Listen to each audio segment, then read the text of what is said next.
கடலூரில் வாழைத்தார்களை செயற்கை முறையில் பழுக்க வைப்பதற்காக ரசாயன மருந்து தெளிக்கப்படுவதாக புகார் எழுந்திருக்கிறது. இதுகுறித்த கூடுதல் தகவல்களை நமது செய்தியாளர் ஸ்ரீதரிடம் கேட்கலாம். ஸ்ரீதர், கடலூர்ல எந்த பகுதியில இந்த வாழைத்தார்களை செயற்கை முறையில் பழுக்க வைப்பதற்காக ரசாயன மருந்து தெளிக்கப்படுவதா புகார் எழுந்திருக்கு? இது தொடர்பாக அதிகாரிகளுக்கு தகவல் போயிருக்கா? என்ன நடவடிக்கைகள் எடுக்கப்பட்டிருக்கு?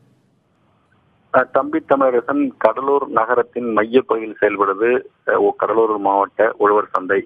இந்த உழவர் சந்தையில் காலையில் அதிகாலையில் பல கிராமங்களிலிருந்து நூற்றுக்கணக்கான விவசாயிகள் வாழைத்தார் கொண்டு வருவார்கள்.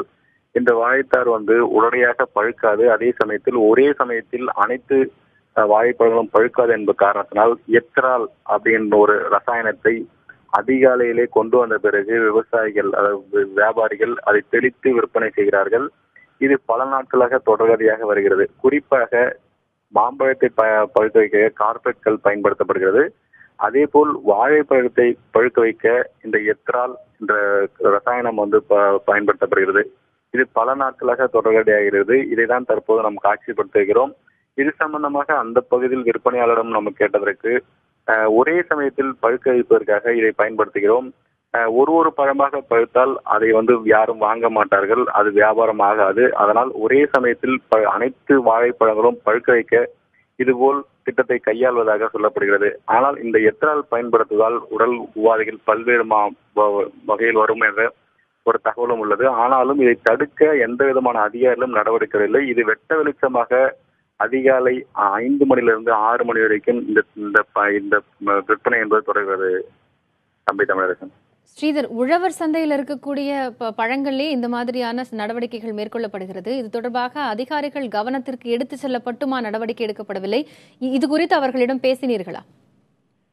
குறிப்பாக உழவர் சந்தை என்பது அங்கு ஒரு வேளாண்மை துறை அதிகாரி தொடர்ந்து கண்காணிப்பார். தினந்தோறும் விவசாயிகள் எவ்வளவு பேர் வருகிறார்கள், என்னென்ன வியாபாரங்கள் செய்கிறார்கள், என்ன மாதிரி வியாபாரங்களுக்கு அதிக முக்கியத்துவம் தரப்படுகிறது என்று ஒரு வேளாண்மை துறை அதிகாரி அந்த உழவர் சந்தையிலே முகாமிட்டு தொடர்ந்து கண்காணிப்பார். அது மட்டும் இல்லாமல் மக்களுக்கு விளைவிக்க ஏதேனும் நோய் பரப்பக்கூடிய விஷயங்கள் அங்கிருந்தால் அதை உடனடியாக அப்புறப்படுத்தவோ அல்லது வியாபாரம் செய்யக்கூடாது என்று அந்த வேளாண்மை துறை கண்காணிக்க வேண்டும். ஆனால் மாவட்ட நிர்வாகம் இதுவரைக்கும் எந்த விதமான நடவடிக்கையும் எடுக்கவில்லை என்று சொல்லப்படுகிறது.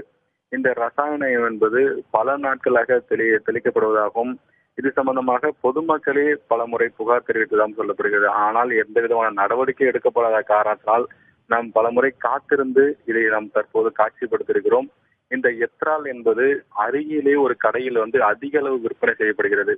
இந்த எத்ராலுக்கு தடை விதிக்கப்படுது. குறிப்பாக கார்பெட் கல் என்பது வெல்டிங் கடையிலே கிடைக்கும். ஆனால் இந்த எத்ரால் ரசாயனம் என்பது விற்பனை தடை செய்யப்பட்டிருக்கிறது. ஆனால் எத்ரால் விற்பனை கடலூரில் உள்ள பூ மார்க்கெட் அருகே உள்ள ஒரு கடையில் தினந்தோறும் அதிக விலைக்கு விற்பனை செய்யப்படுகிறது. அவர்களுக்கு எப்படி இந்த மருந்து கிடைக்கிறது என்பது இதுவரைக்கும் தெரியவில்லை.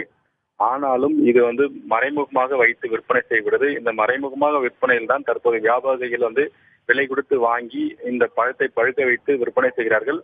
கடலூரில் மட்டும் கிட்டத்தட்ட 90,000 ஏக்கரில் வாழை விவசாயம் செய்யப்படுகிறது. இந்த வாழை விவசாயம் செய்யப்படும் அனைத்து பகுதியிலிருந்து வரும் வாழைத்தார்களை ஒரே இடத்தில் வைத்து இதுபோல் ரசாயன கலவை கலந்துதான் பல இடங்களில் ஏற்றுமதியும் செய்யப்படுகிறது. இது மிகப்பெரிய மக்களுக்கு பாதிப்பை ஏற்படுத்தக்கூடும் என்று சொல்லப்படுது. ஆனால் இது வரைக்கும் தடை செய்ய எந்த விதமான நடவடிக்கையும் எடுக்கவில்லை. காயத்ரி, ஸ்ரீதர், மக்களுக்கே இது குறித்து தெரிந்தும் அவர்கள் புகார் அளித்தும் நடவடிக்கை எடுக்கப்படவில்லைன்னு குறிப்பிட்டீங்க. மக்கள் இந்த ரசாயனம் மூலம் பழுக்க வைக்கப்படுவது குறித்து என்ன சொல்றாங்க? அவர்களுடைய தரப்பு கோரிக்கை என்னவா இருக்கு? தம்பி தமிழரசன், இந்த ரசாயன கலவை என்பது அதிகாரிகளுக்கும் அந்த பகுதியில் பாதுகாப்பில் இருக்கும் காவல்துறைக்கும் தெரியும் என்று பொதுமக்கள் தரப்பில் குற்றம் சாட்டப்படுகிறது. அப்படி தெரிந்து ஏன் நடவடிக்கை எடுக்கவில்லை என்ற ஒரு கேள்வியும் நம்மள் எழுகிறது. தெரிந்த பின்பும் நடவடிக்கை எடுக்கிறதுக்கு என்ன காரணம் என அரசுதான் அந்த சம்பந்தப்பட்ட அதிகாரிகளை விசாரணை நடத்த வேண்டும் என்று பொதுமக்கள் தரப்பிலும் நம் தரப்பிலும் வைக்கிறோம். தொடர்ந்து விவசாயிகள் இதுபோல் விற்பனை செய்வதை தடை செய்ய வேண்டும் என்று பொதுமக்கள் தரப்பில் கோரிக்கை வைக்கிறார்கள். ஸ்ரீதர், தற்போதைய தகவல்களை வழங்கியமைக்க நன்றி. இதுகுறித்து கடலூர் மாவட்ட ஆட்சியர் ராஜேஷிடம் கேட்டபோது உணவு பாதுகாப்புத்துறை அதிகாரிகளை சம்பவ இடத்திற்கு சென்று ஆய்வு நடத்த உத்தரவிட்டிருப்பதாக கூறினார். வாழைத்தார்களின் மீது ரசாயனம் தெளிக்கப்பட்டிருப்பது கண்டறியப்பட்டால் தவறு செய்த நபர்கள் மீது நடவடிக்கை எடுக்கவும் அறிவுறுத்தப்பட்டிருப்பதாக அவர் புதிய தலைமுறையிடம் தெரிவித்துள்ளார்.